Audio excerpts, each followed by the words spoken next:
So there's one commit for this upcoming season that's got me all kinds of goose pimply about Alabama's future.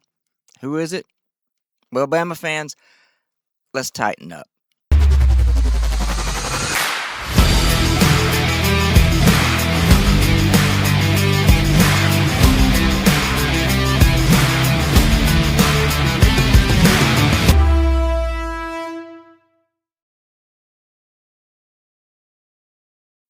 So, what has me really, really jazzed is what I'm seeing in the recruiting class coming in. And one guy in particular, Aubrey Walker. This guy, if you've watched any of his films, if you haven't, I highly recommend that you check some of his films out. Because this guy, when I'm watching him, there are times that I'm surprised I'm watching a kid in high school. The flow, both the sharpness in his route running and the flow in his route running is just remarkable. Honestly, I started getting flashbacks. Jalen Waddle, Tyrone Prothro, uh, you know, and honestly, for a minute there, Ryan Williams, year before last, and in 24. Um, but when you think of some of the Alabama greats uh, in receivers, when you watch young Aubrey Walker in these high school films, and especially the speed, oh my goodness, this guy, if he gets behind you in the secondary, you might as well just hang it up. Don't play him soft, or I'm sorry, don't play him tight. Don't play him tight because he gets past you. See ya. Wouldn't want to be ya. It's just that you watch him, and you're sitting there, and your jaw's kind of hanging on the floor a little bit, and you're thinking, this is a high schooler. And 24/7's got him. I think they've got him at 5'10", 170 pounds, and they have him as a 3-star, which honestly, okay, I guess I don't understand completely, but honestly, when it comes to the whole star rating thing, I've seen guys come out of high school as 5 stars that they get into college, they go from a 5-star, and they second year in they drop down to a 2.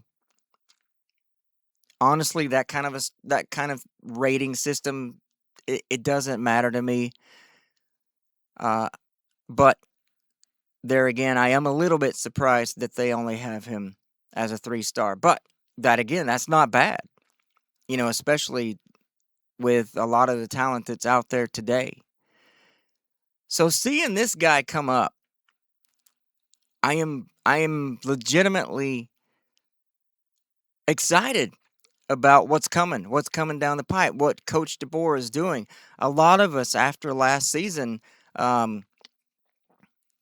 we had our sights set in season number 2 under Coach DeBoer, with us holding the brass ring at the end, and a lot of people, some people in the media actually even had us holding that brass ring, and yeah, we made it into the playoffs, and we got one game in, and then obviously we were obliterated. Yeah, we won't talk about that. But I think Coach DeBoer learned a lot in the last 2 seasons. I think number one, he learned what it is to coach in the SEC compared to where he's been. And I think also he's learned about what culture Alabama expects. Alabama as a college, university, Alabama as fandom. And I think he's taken that and he's trying to piece together as best he can something that will be, now, I don't want to say the equivalent of what Saban did, because let's be honest, when you talk about Barry Bryant, Nick Saban, I don't know, and especially with what today's world of college football, college sports, honestly, is, that we will ever see a dynasty like what we have had twice.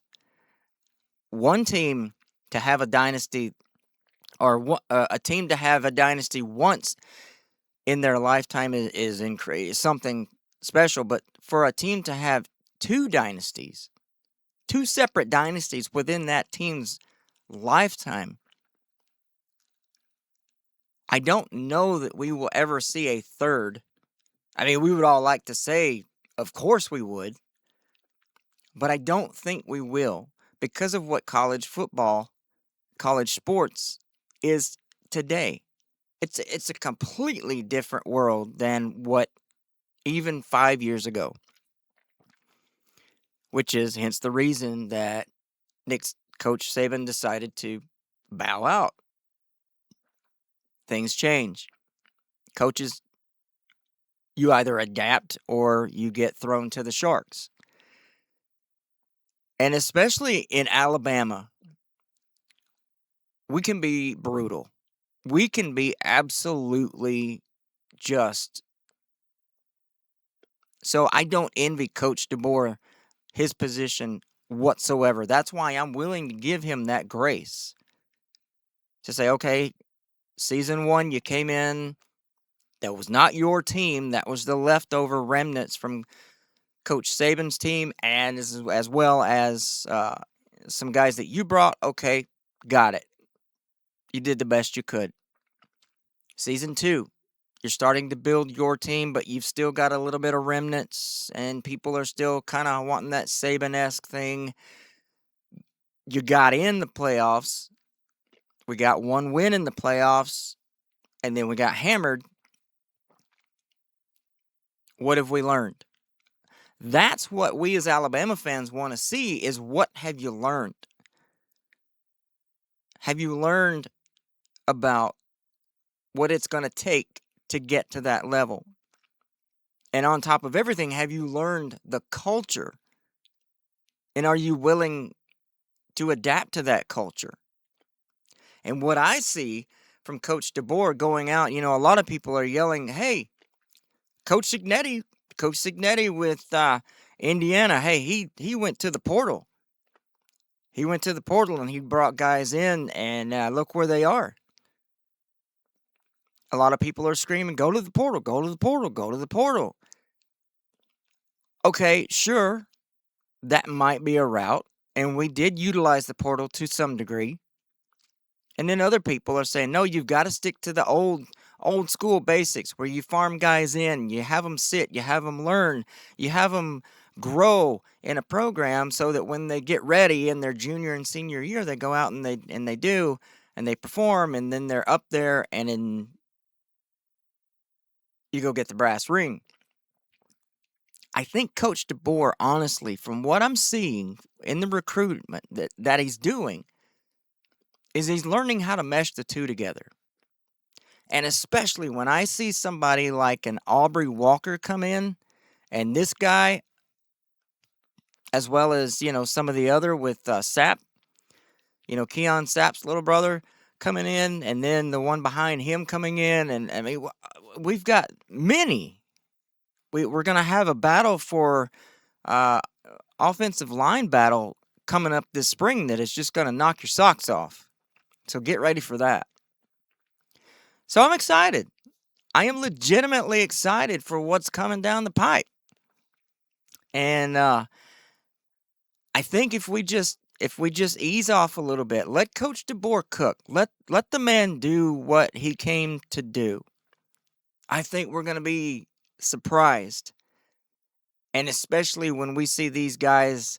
And again, if you have not seen Aubrey Walker's any of his film, I highly recommend. Go on YouTube, look him up, watch this guy. It's just amazing. It's so fun to watch. And I know that by the time spring practices get here, we're going to be excited. So thank you for watching. I hope you've enjoyed it. And if you wouldn't mind to hit that like and subscribe button, we will see you in the next one. Roll Tide, everybody.